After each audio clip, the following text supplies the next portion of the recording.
தமிழ் சினிமாவின் supreme star. Tamil சினிமான்னு நம்ம மட்டும் கொண்டாடுற மாதிரி இல்லாமல் பேன் இண்டியாவாக அவர் வந்து எல்லா லாங்குவேஜ்லேயும் போய் அந்தந்த இடத்துல அந்தந்த ஸ்க்ரீனில் அவருடைய பதிப்பு பண்ணி சுப்ரீம் ஸ்டார்லாம் தாண்டி எஸ் இவர் வந்து ஒரு இந்தியன் ஆக்டர் அப்படின்ற அளவில் தான் இருக்கிறாங்க. ஸோ தொடர்ந்து இன்னும் பல வெற்றி படங்களை கொடுத்துட்ருக்காங்க. இது வரைக்கும் எந்தெந்த கேரக்டர்லாம், அதாவது வில்லனாக பண்ணாலும் தத்ரூபான வில்லனாக இருப்பாங்க, ஹீரோவை பண்ணாலும் சரி, இப்போ அப்பா கேரக்டரில் பண்ணாலும் சரி, இல்லை அதுலேயே வந்து ஒரு சப்போர்ட்டிங் ரோல், எல்லாத்துலேயுமே வந்து வேரியேஷன் தொடர்ந்து கொடுத்துக்கிட்டே இருக்கிறாரு. அண்ட் அதை விட இப்போ இருக்கக்கூடிய ஜென்ரேஷனுக்கு இப்போ வரைக்கும் ஒரு பெரிய இன்ஸ்பிரேஷனாக இருந்துட்டு இருக்கிறீங்க சார், எஸ்பெஷலி ஆன் ஃபிட்னஸ்.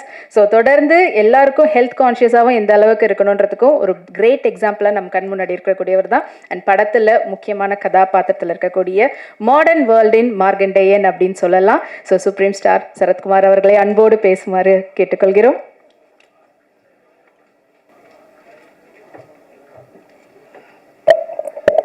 அனைவருக்கும் வணக்கம். காலத்தாமதத்துக்கு வருந்துகிறேன். ஏன்னா 1:30 மணிக்கு வரேன், 1 மணிக்கு வரேன்னு, இல்லை நீங்கள் 2 மணிக்கு வந்தால் போதும்னு சொன்னாங்க. அதனால் நான் 2 மணிக்கு வரலான்னு சொல்லி கிளம்புனது கொஞ்சம் டிராஃபிக், உண்மையான டிராஃபிக் ஜாமில் நான் மாட்டிக்கிட்டேன். மணி மாதிரி இல்லை, ஏன்னா மணி வந்து மெதுவாக வர்றாரு, வந்து முன்னாடி வர உட்காந்துட்டார். நான் தான் முதல்ல வந்தேன்ன மாதிரி. ஸோ வருகை தந்திருக்கின்ற அனைவருக்கும் என்னுடைய நன்றிகள், அந்த வணக்கத்தை தெரிவித்துக் கொள்கின்றேன். கண்ணப்பாவோட ப்ரீ ரிலீஸ் ஈவெண்ட் வந்து தமிழ்நாட்டில் மிகப்பெரிய லெவலில் பண்ணணும்னு எம்ஜிஆர் யூனிவர்சிட்டி வந்து பிளான் பண்ணிட்டு இருந்தாங்க. அது பல காரணங்களுக்காக அந்த படமும் வந்து 27ஆம் தேதி ரிலீஸ் பண்ணும்போது ஏற்கனவே ப்ரீ ரிலீஸ் ஈவெண்ட் முந்தா நேற்று வந்து ஹைதராபாத்தில் பண்ணாங்க. அப்போ நான் வந்து சென்னையில் வந்து நம்ம பண்ணுற ஈவெண்ட் பண்ணாமல் இருந்தால் அது எப்படி இருக்கும்னு சொல்லி யோசனை பண்ணி நம்ம ஒரு ப்ரெஸ் மீட் நான் அவங்களெல்லாம் சந்திச்செல்லாம் நான் ஐடியா பண்ணேன். அப்புறம் விஷ்ணுகிட்ட சொன்னேன், என்ன அங்கிள் நம்மளே பண்ணிடலாம், நீங்கள் அங்கே கொஞ்சம் ரெப்ரசென்ட் பண்ணியிருக்கேன்னு சொல்லி. இங்கே யாரெல்லாம் இருக்கும்போது எடிட்டர் இருந்தாங்க, சம்பத்ராம் இருந்தாங்க, அப்கோர்ஸ் டிஸ்ட்ரிபியூட்டர் அருமை சகோதரர் சக்திவேல் சார் இருந்தாங்க. ஸோ அவங்களாம் வச்சு நாங்கள் பண்ணிடுறோம், என்னதான் இருந்தாலும் கிளிட்ஸ் அண்ட் கிளாமர் கொஞ்சம் இருந்தால் நல்லாயிருக்கும்னு சொல்லி விருப்பப்பட்டு நீங்கள் பார்த்துட்டு வந்து நான் பார்த்தேன். ஏன்னா சில பேர் கேட்டாங்க, என்ன போன தடவை மதுபாலா வந்தாங்க அவங்க வரலையான்னு கேட்டாங்க. ஸோ இந்த மாதிரி கேள்வி வந்து கேட்டவங்களாம் இருக்காங்க, 3வது ரோல் உட்காந்துருக்காங்க. அதனால் அதுக்கெல்லாம் நான் ஒரு ரெப்ரஸன்டேஷனாக வந்திருக்கேன். அதனால் அவங்களாம் அடுத்த முறை அவங்க வந்து ரிலீஸ் ஆன பிறகு படம் வந்து ப்ரிவியூ ஷோ போடும்போதாச்சும் வர வைக்கிறதுக்கு ட்ரை பண்ணுற மணி அதை உங்கள்கிட்ட சொல்லிடுறேன். ஸோ இந்த படத்தை பற்றி சொல்லணும்னா ஒன்லைன் ஸ்டோரி தான். அது கண்ணப்பான்னு சொன்னால் ஒரே லைன் தான் ஸ்டோரி. காளஹஸ்தீஸ்வரன்னா சிவபக்தர்களே ஒரு சிறந்த பக்தராக 63 நாயனார்கள் ஒருவராக தான் கண்ணப்ப நாயனார். ஏற்கனவே கன்னடத்தில் வந்து ராஜ்குமார் சாரும் அப்புறம் வந்து ரெபல் ஸ்டார் கிருஷ்ணன் ராஜு சார்லாம் அந்த படம்லாம் கண்ணப்பா தழுவிய கதைகள்லாம் பண்ணிட்டாங்க. இந்த கதையை வந்து விஷ்ணுவின் கோணம் தான் சொல்லணும். ஏன்னா ஒரு பிலீவர் நான் பிலீவர்களில் ஒரு போராட்டம் தான் ஃபர்ஸ்ட் ஹாஃப். அதுக்கப்புறம் எப்படி அவர் வந்து ஒரு இவ்வளோ பெரிய சிவபக்தராக மாறினார், மாறியதுக்கு காரணம் என்ன தான் அந்த படத்தோட கரு. இது வந்து முதல்ல ஒன்று நான் சொன்னால் மோகன் பாபு சாருக்கும் விஷ்ணுக்கு நான் வந்து என்னுடைய வாழ்த்துக்களை தொடர்ந்து சொல்லிக்கொண்டே இருக்க வேண்டிய அவசியம். ஏன்னா ஹெவன் ஆன் எர்த் அப்படின்னு சொன்னால் எங்கே இருக்குன்னு பார்த்தோன்னா, எங்கே வந்து இந்த சொர்க்கம் பூமி எங்கே இருக்குது அப்படின்னு தேடணும்னா இந்த நியூசிலாண்டை போய் செலக்ட் பண்ணாங்க. அப்பொழுக்கற்ற ஒரு பூமியாக தெரிந்தது. நீ பார்த்தீங்கன்னா அந்த படத்தில் இருக்கிறலாம் நேச்சுரல் கலர்ஸ்ன்னு சொல்லலாம், தைரியமாக சொல்லலாம். இதெல்லாம் டிஏல கரெக்ஷன் பண்ணாங்க, கலர் கரெக்ஷன் பண்ணாங்க. அது ரொம்ப மினிமலாக இருக்கும்னு நினைக்கிறேன். ஏன்னா அங்கே வந்து அந்த நியூசிலாண்டு ரோட்டருவான்ற இடத்துக்கு போகும்போது ஒரு 10 நாள் ஷூட்டிங் போகலாம், 15 நாள் ஷூட்டிங் போகலாம், 20 நாள் ஷூட்டிங் போகலாம். 120 நாளுக்கு மேலே ஒரு வெளிநாட்டில் போய் படம் எடுக்கிறது ஒரு சாதாரண விஷயம் கிடையாது. நான் பொருட்செலவை பற்றி நான் சொல்லவில்லை, அந்த எஃபர்ட்டும் சொல்கிறேன். ஏன்னா ஒரு செரீன் பியூர் பியூட்டிஃபுல் பிளேஸ் இப்படி தான் வந்து அந்த காலத்தில் இப்படி தான் இருந்திருக்கும் இந்த உலகம் அப்படின்னு நினச்சி அதை செலக்ட் பண்ணியிருக்காங்க. அதுக்கு முதல்ல அதே ஒரு பெரிய கண்ணுக்கு குளிர்ச்சியான ஒரு உணர்வை ஏற்படுத்துகின்ற படமாக தான் நான் அதை பார்க்குறேன். நல்ல குளிர் தான். அந்த குழுவில் டிசிப்ளினோட அந்த வேலையை முடிக்கணும்னு சொல்லி ஒரு 7000 ஏக்கர்ஸில் ஒரு இடத்த வந்து பார்த்து அங்கே சில செட்டுகள் போட வேண்டியதா, வார் சீன் எல்லாத்தையும் பண்ணுகின்ற அளவிற்கு சிறப்பாக வந்து பண்ணாங்க. ஸோ ஹேட்ஸ் ஆஃப் டு மோகன் Babu sir and Vishnu Manju for the effort. அந்த பிஹைண்ட் அவங்க பின்னாடி இருந்த கேமராவுக்கு பின்னாடி இருந்த எல்லாருக்கும் என்னுடைய நன்றியை சொல்லணும். இல்லை ஆத்திரி சொன்னது மாதிரி, இப்போ சக்திவேல் சொன்ன மாதிரி சரி, சம்பத்ராம் சொன்ன மாதிரி, இதில் வந்து இந்த போராட்டம் வந்து ஸ்டார்டிங் வித் சின்ன வயசுலேருந்து பார்த்தீங்கன்னா அந்த சிறுவன் கல்லை தூக்கி எறிய இது கல்லுன்னு சொல்லி பராசக்தி போல வசனங்கள் பேசுகின்ற ஒரு காட்சி அமைப்பெல்லாம் அமைஞ்சிருக்கும். ஏன்னா ஒரு இது வந்து சக்தி எப்படி வருது, இந்த கல்லு தானே இது, இதுக்கெல்லாம் பலிலாம் கொடுக்குறோமே அப்படின்னு ஒரு பெரிய மனப்போராட்டத்தில் இருப்பவர் தான் தின்னா. நம்ம கண்ணப்பாக மாறுகிறார். நான் வந்து தின்னாவோட ஃபாதர் நாத்துநாடுவா நடிச்சிருக்கேன்.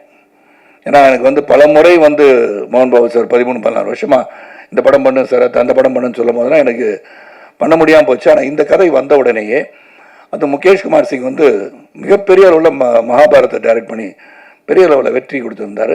அவர் இன்னொரு ப்ராஜெக்ட் வச்சுருக்கார். மகாபாரதம் வந்து ஒரு 3000 கோடியில் பண்ணோட மிகப்பெரிய ஆசையோட அதை இன்னும் கொஞ்சம் பெருசாக பண்ணணும்னு ஆசைப்பட்டுருக்கார். அவர் கனவுகள் பலிக்கட்டும் சொல்லி அவரை வந்து செலக்ட் பண்ணி மோகன் பாபு சார் மகாபாரதம் வந்து ஹிந்தியில் வந்துச்சு, அவரை செலக்ட் பண்ணி கண்ணப்ப நாயனார் கதை எடுக்க சொன்னது வியப்பாக இருந்தாலும் சிறப்பாக எடுத்திருக்கிறான்னு சொல்லலாம்.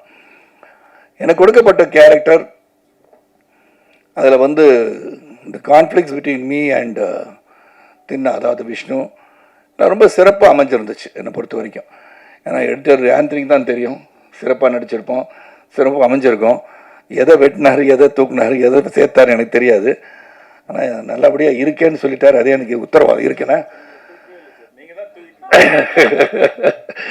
அதை சொல்ல முடியும். ஏன்னா இந்த மூவி இஸ் பிக், நம்ம எல்லாம் ஒன்றா சேர்ந்து அதில் இருக்கும்போது எந்த அளவிற்கு காட்சி தேவைப்படுகிறதோ அந்த அளவுக்கு இருந்தாலே போதும்.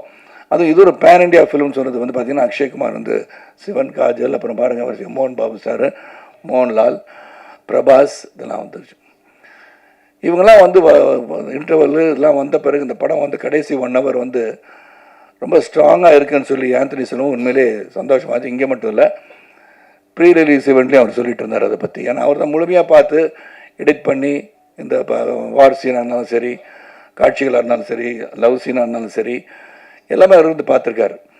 இதில் வந்து ஷெல்டன் சொல்லி யூஎஸ்லேருந்து கேமராமேன் ஷெல்டன், அவருக்கு உதவியாளர் பிரபுதேவா, பிருந்தா மாஸ்டர் கொரியோகிராஃபி பார்த்து, அப்புறம் வந்து கெச்சான்னு சொல்லிட்டு ஹாங்காங்லேருந்து ஸ்டன் கொரியோகிராஃபர், இப்படின்னு பார்த்தீங்கன்னா பல தரப்பட்ட யுக்திகள் நிறைந்த அனுபவம் மிக்கவர்களை வைத்து இந்த படத்தை எடுத்திருக்காங்க. இங்கேயும் அந்த விதத்தில் எந்த ஒரு குறை வைக்கல. அப்புறம் பார்த்தீங்கன்னா எல்லாருமே நல்லா நடிச்சிருக்காங்கன்னு சொல்லணும். ஏன்னா they have given their best. அந்த உழைப்பு வந்து மிக அதிகமாக கொடுக்கப்பட்டிருக்கின்ற படம். அந்த உழைப்புக்கு வெற்றி வரணும்னு சொல்கிறோம். இந்த படம் இப்படி ஓடும், அப்படி ஓடும், இவ்வளோ வசூல் செய்யணும்னு சொல்ல தயாராக இல்லை. ஆனால் இந்த படம் ஒரு சிறந்த படமாக மக்கள் தெரிந்து கொண்டு புரிந்து கொள்ள வேண்டிய ஒரு படமாக இருக்கும்னு நான் நினைக்கிறேன். காரணம், இப்போ வந்து சரித்திரத்திலையும் சரி, இதிகாசங்களையும் சரி, நாம் இப்போ இருக்கிற ஜென்ரேஷனுக்கு சில கதைகளை நாம் சொல்ல மறந்து விடுகிறோம்னு நினைக்கிறேன்.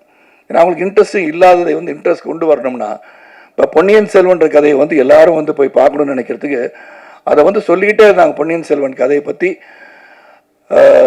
எல்டர்ஸ்க்கு தெரிஞ்ச மாதிரி யங்ஸ்டர்ஸ் தெரியாது. அந்த யங்ஸ்டர்ஸை கொண்டு போய் ரீச் பண்ணணும்னு நினச்சி தான் மணிரத்னம் அந்த படம் எடுத்திருப்பார். அதே மாதிரி கண்ணப்ப நாயனார் கதை, காளஹஸ்தி ஈஸ்வரருக்கு எல்லாரும் ஒரே லைனில் கதை சொல்லிடலாம். வலது கண்ணில் வந்து ரத்தம் வந்தது, உடனே கண்ணை பிடிங்க வச்சார். அப்புறம் இடது கண்ணிலையும் வந்துடுச்சு. திருப்பி அது இன்னொரு காலை வந்து கட்டவரலாங்க வச்சு இடம் தெரியாமல் போயிடக்கூடாதுன்னு வச்சு பண்ணார் அப்படின்னு அது ஒன்லைன் ஸ்டோரி. பட் விஷ்ணு ஒரு கோணத்தில் before becoming Kannappa, what was Kannappa, தின்னா என்னவாக இருந்தார், ஒரு வேடனாக இருந்தவர் எப்படி வந்து மாறி சிவபக்தரானார்ன்றது கதை. அது ஒரு சின்ன லைனாக இருந்தால் கூட ஒரு ஸ்டோரி, ஒரு இமேஜினரி ஸ்டோரி, பேக் ஸ்டோரின்னு சொல்லலாம். அது வந்து விஷ்ணுவோட கோணத்தில் ரொம்ப நாளாக விஷ்ணு வந்து ஆர்டினரியாக வந்து இது பண்ணல. It's gone into research. பெரிய புராணத்தில் சொல்லப்பட்டது, எங்கெல்லாம் வந்து கண்ணப்பரை பற்றி கண்ணப்பா பற்றி பேசுகிறாங்க அப்படின்னு சொல்லி எடுத்து ஒரு மிகப்பெரிய எஃபர்ட்டோடு எடுத்திருக்காரு. அந்த எஃபர்ட்டுக்கு நிச்சயமாக வெற்றி வரணும்னு நினைக்கிறவனா, அந்த உழைப்புக்கு வெற்றி வருவதற்கு உங்களுடைய அன்பு, ஆதரவு இந்த திரைப்படத்துக்கு வேணும். அது மட்டும் இல்லாமல் ஃபோக்லோர் அப்படின்னு இங்கே சவுத்தில் இருக்கிற காளஹஸ்தி சேர்ந்த இந்த கண்ணப்ப நாயனாரை பற்றி நம்ம அகில இந்தியாவுக்கு தெரியணும்னா இந்த கதை நிச்சயமாக அங்கே போய் சேரணும். ரெண்டாவது பக்தி. ஏன்னா உங்களுக்கு 3 மணிக்கு மேலே வேற ஒரு இதுக்கு வந்துட்டாங்கன்னு நினைக்கிறேன். அந்த பக்தியை பற்றி சொல்லியிருக்காங்க. எவ்வளோ பேருக்கு பக்தி இருக்குன்றது இன்னைக்கு. அந்த பக்தியை வந்து எல்லாரும் வந்து இப்போ ஜோசியிட்ட போனாலும் தெரியும், போன உங்களுக்கு அம்மாவுக்கு டைம் இப்போ சரியில்லைன்னு சொல்லிடுவாங்க. ஏன்னா நீங்கள் அது மாதிரி போய் பார்ப்போம். போய் கோயிலுக்கு போகிறோம்னு சொன்னால் அடிக்கடி ஒரு தினமும் போய் கோயில் போகிறதோ, தினமும் சாமி கும்பிட்றதோ இல்லாமல் இருக்கலாம். ஆனால் ஒரு துன்பமான நிலையோ, ஒரு கஷ்டமான சூழ்நிலையோ, பிரச்சனையாக இருக்கும், நிச்சயமாக கோயில் போவோம். ஒரு ஜோசியர் போய் பார்த்து என்னங்க என்ன சொல்லுது கட்டம் அப்படின்னு சொல்கிற அளவுக்கு இருப்பாங்க. அதெல்லாம் போய் வந்து ஒரு இறைவன் இருக்கிறான் என்பதை மேலும் மேலும் சொல்லி, அதுவும் சிவபக்தி அப்படின்னு சொல்லும்போது அந்த பக்தியை பற்றி ரொம்ப அழகாக இந்த இருக்கிற ஜென்ரேஷனுக்கு இறைவன் omnipotent, omnipresence, may it be Jesus, may it be Allah, or may it be Shiva, may it be Murugan, அப்படி இருக்கும்போது கடவுள் என்று ஒருவர் இருக்கிறார் என்பதை நாம் நம் வழக்கப்படி அதை வந்து கடவுளை வந்து நம்ம துதித்து வணங்கி நம்ம செயல்பட்டால் வாழ்க்கை சிறப்பாக இருக்கும் அப்படின்றத சொல்லுகின்ற கடமையாக இருக்கு. பல பேர் பார்த்தீங்கன்னா இப்போ காலத்தின் ஓட்டத்தில் பொருளாதார அடிப்பில் உயரும்போது நான் சொன்னேன், இப்போ ப்ரீ ரிலீஸ் ஈவெண்ட்டில் கூட காந்தி யாருன்னு கேட்டாலும் கேட்டுருவாங்க. ஏன்னா now they're so busy making money, economic growth, their growth in life. அவங்கள சொல்லி குற்றம் இல்லை, எல்லாத்தையும் இது தெரிஞ்சுக்கிட்டா என்ன அவசியம், எதை தெரிஞ்சுக்கணும் அதை தெரிஞ்சுக்கணும்னு நினைக்கிறாங்க. ஆனால் ஒரு ரெஸ்பான்சிபிளாக இருந்து இந்த மாதிரி கலை உலகத்தில் இருக்கும்போது கலை மூலமாக ஒரு சினிமா மூலமாக இப்போ வந்து உதாரண சக்தி சொன்ன மாதிரி பொன்னியின் செல்வன் எல்லாரும் பார்க்கணும், இதை வந்து பிரம்மாண்டமாக திரையில் சொல்லும்போது அந்த கதையை போய் பார்க்கின்ற ஆர்வத்தை தூண்டும் போது அதை பற்றி அவர்கள் தெரிந்து கொள்வார்கள். மாதிரி கண்ணப்ப நாயனாரை பற்றி இந்த திரைப்படத்தை பார்த்த பிறகு ஓஹோ இப்படி ஒரு பக்திமான் இருந்திருக்காரா சிவபக்தவன் அப்படின்னு தெரிகிற அளவுக்கு இந்த படம் இருக்கும். ஆனால் பக்தி என்பது அவரவர்கள் மனதிலே தோன்றுகின்றது தான். அந்த பக்தி பரவசமோடு இருக்க வேண்டும் என்று சொல்கின்ற ஒரு படமாக இது அமையும் சொல்லி இந்த படத்தை உங்களுடைய ஆதரவோடு, மக்கள் ஆதரவோடு இந்த படம் வெற்றியடைய வேண்டும் என்று இறைவனை வேண்டிக் கொள்கின்றேன்.